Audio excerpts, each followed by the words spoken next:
Welcome to our channel. నేను యజ్ఞమూర్తి. పోసాని కృష్ణమురళి 2 రోజుల క్రితం అరెస్ట్ అయిన సంగతి మనందరికీ తెలిసిందే. ఆయన్ను రాయచోటి పోలీసులు ఆయన్ని మైహూం భూజాలో ఉన్నటువంటి ఫ్లాట్కి వెళ్ళి ఆయన అదుపులో తీసుకొని ఓబులవారిపాలెం, అన్నమయ్య జిల్లా అక్కడికి తరలించారు.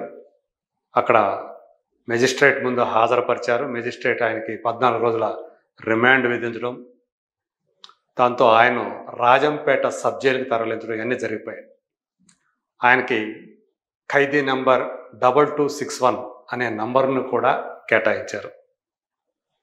సరే, ఇంతకీ పోసాని కృష్ణమురళి రిమాండ్కి ఆయనకి తరలించకుండా ఎట్లయినా సరే ఆయనకి బెయిల్ సాధించాలి అని చెప్పి లాయర్లు చేసినటువంటి వైసీపీ చెందినటువంటి వైఎస్ జగన్ నియమించినటువంటి న్యాయవాదులు, సీనియర్ న్యాయవాదులు ఆయన తరపున ఎంత వాదించినా ఫలితం లేకుండా పోయింది.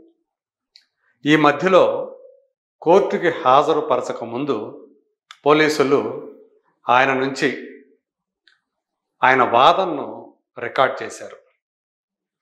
అందులో ఏదైతే తాను అంతకుముందు అధికారంలో ఉన్నప్పుడు ఎఫ్డీసీ చైర్మన్గా ఆ పదవిలో కొనసాగినప్పుడు ఇష్టానుసారం నోటికి వచ్చినట్లు చంద్రబాబు నాయుడు గారు, లోకేష్, అలాగే పవన్ కళ్యాణ్ గారిని బూతులు తిట్టారు. ఆయన పవన్ కళ్యాణ్ గారిని అయితే ఆయన వ్యక్తిగత జీవితంలోకి చొరపడి కూడా చాలా నీచమైనటువంటి పదజాలం వాడి ఆయన బూతులు తిట్టడమే కాకుండా పవన్ కళ్యాణ్ గారి కుమార్తెను కూడా ఆయన వివాదంలోకి లాగారు.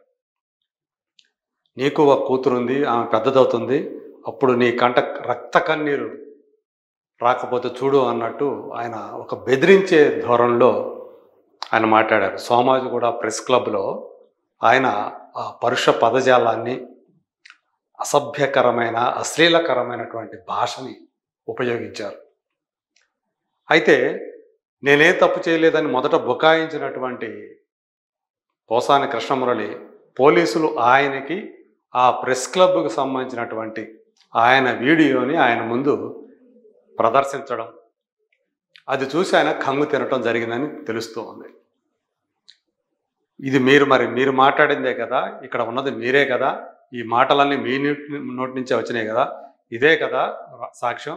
మీరు ఆయన మీద, అంటే చంద్రబాబు నాయుడు గారు, లోకేష్, పవన్ కళ్యాణ్ వీళ్ళ ముగ్గురు మీద మీరు నోరు పారేసుకున్న విషయం, బూతులు మాట్లాడిన విషయం, వాళ్ళని అవమానకరంగా మాట్లాడిన విషయం, ఇది చేసింది మీరే కదా అని అడిగినప్పుడు ఇంకా ఆయనకి వేరే తప్పు చేశాను నేను నిజంగానే, అప్పుడు ఆ పరిణామాలు అలా మాట్లాడినందువల్ల తదనంతర పరిణామాలు ఎలా ఉంటాయో నేను ఊహించలేదు, అందుకే అలా మాట్లాడాను అని ఆయన అంగీకరించినట్లుగా, తన తప్పు మాట్లాడాను అని ఒప్పుకున్నట్లుగా మనకి సమాచారం అందింది. సో పోలీసులు దాన్ని రికార్డ్ చేసి అది మేజిస్ట్రేట్ ముందు సబ్మిట్ చేసినందువల్లే ఆయన తరపు న్యాయవాదులు ఎంత ప్రయత్నం చేసినా రిమాండ్ని ఆపలేకపోయారు అని చెప్పి వినిపిస్తోంది. పోసాని కృష్ణమురళి మొదటి నుంచి కూడా ఆయన ఆవేశపరుడు అనే పేరు ఇండస్ట్రీలో బాగా ఉంది. ఊరికే ఆవేశపడిపోతాడు, ఎవరినైనా సరే తిట్టేస్తాడు కోపం వస్తే అనేటువంటి అభిప్రాయం సర్వత్రా ఉంది.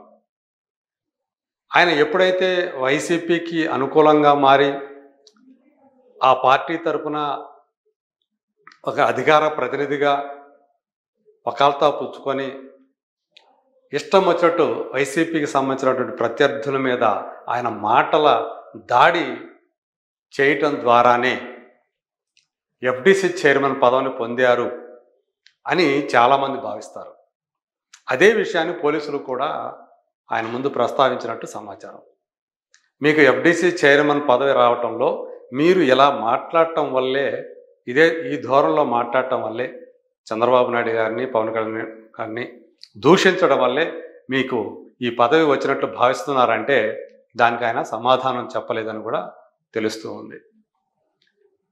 ఆయన ఎప్పుడైతే వైసీపీ తరపున వకాలతా పుచ్చుకున్నారో అప్పటి నుంచి కూడా కొంచెం సినిమా ఇండస్ట్రీకి దూరమైనటువంటి అభిప్రాయం కలుగుతుంది.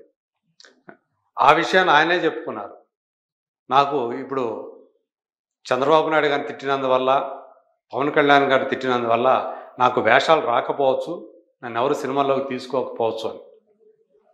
ఎందుకు తిట్టడము, ఎందుకు సినిమా ఇండస్ట్రీకి దూరం అవటం అంటే ఆయన నేను ఏం మాట్లాడినా చెల్లుబాటు అవుతుందనే ధోరణిలో, ఎందుకంటే అప్పుడు అధికారంలో ఉంది కాబట్టి వైసీపీ అధికారంలోకి రాకముందు ఆయన ధోరణి ఇంత తీవ్రంగా ఉండేది కాదు.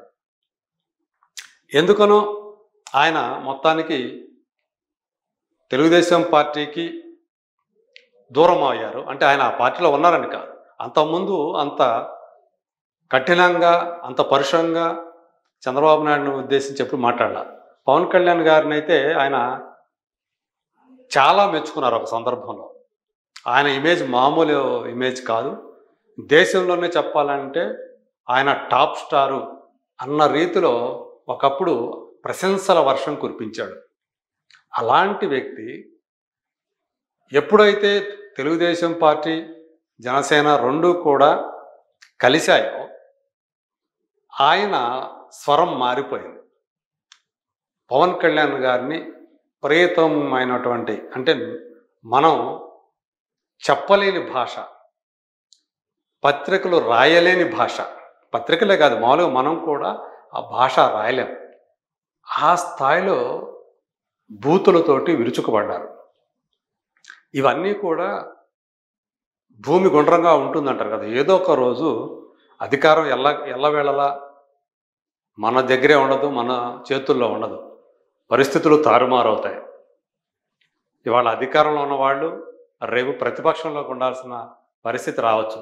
అప్పుడు ఏంటి ఎలా ఉంటుంది అనేటువంటి దూరదృష్టి లోపించడం వల్లే కొంతమంది నాయకులు, పోసాని కానివ్వండి, వల్లభనేని వంశీ కానివ్వండి, కొడాలి నాని కానివ్వండి, పేర్ని నాని కానివ్వండి, ఇంకా ఎంతమంది, రోజా కానివ్వండి, ఎంతమంది వైసీపీకి సంబంధించినటువంటి నాయకులు నోరు పారేసుకున్నారు బూతులతోటి.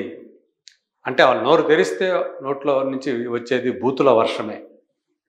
అలాంటి వాళ్ళందరూ కూడా ఈరోజు తాము చేసినటువంటి ఆ పనులకి, ఆ మాట్లాడిన బూతులకి, అవతల వాళ్ళని అవమానపరిచినందుకు, నిందించినందుకు ఈరోజు దానికి సంబంధించినటువంటి పర్యవసానాలు, ఫలితాలు ఎదుర్కోవాల్సి వస్తుంది అని చెప్పేసి విశ్లేషకులు చెప్తూ ఉన్నారు.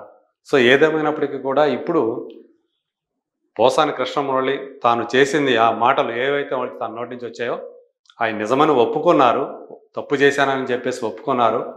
కాకపోతే పోయిన నవంబర్లో వీటిని ఊహించారేమో. నేను ఇంకా అంటే అధికారం కోల్పోయిన తర్వాత వీళ్ళు ఎప్పుడైతే నారా లోకేష్ రెడ్ బుక్ అనే దాన్ని ఒకదాన్ని ప్రకటించారో ఆ భయం అప్పుడే మొదలైంది అనుకుంటా. అందుగురించి నవంబర్లో నేను ఇక రాజకీయాలు మాట్లాడను, రాజకీయాలు జోలికాడను, నేను ఇక ఏ రాజకీయ పార్టీలో ఉండను అనేటువంటి స్టేట్మెంట్లు ఇచ్చారు, పశ్చాత్తాపం ప్రకటించారు. అయినప్పటికీ కూడా ఈరోజు తాను చేసిన పనులకి ఏకంగా 14 కేసులు ఇప్పుడు ఎదుర్కొంటూ ఉన్నారు. ఒక కేసులో ఓబుల వానిపాలెంలో పెట్టినటువంటి ఒక కేసులో మాత్రమే ఇప్పుడు ఆయన రిమాండ్కి వెళ్ళారు, జైలుకి వెళ్ళారు. ఇంకా 13 కేసులు ఇంకా ఉన్నాయి ఆయన మీద. సో ఆయన బయటకు వచ్చినా మళ్ళీ ఇంకో కేసులో ఆయన అరెస్ట్ అవుతారనేటువంటి అభిప్రాయం వినిపిస్తూ ఉంది. మరి రాబోయే రోజుల్లో పోసాని ఏం చేస్తారు, ఏంటి, ఈ తన మీద పడినటువంటి ఈ కేసుల నుంచి ఎలా బయటపడతారు, వాటిని ఎలా ఎదుర్కొంటారు అనేది వేచి చూడాల్సి ఉంది.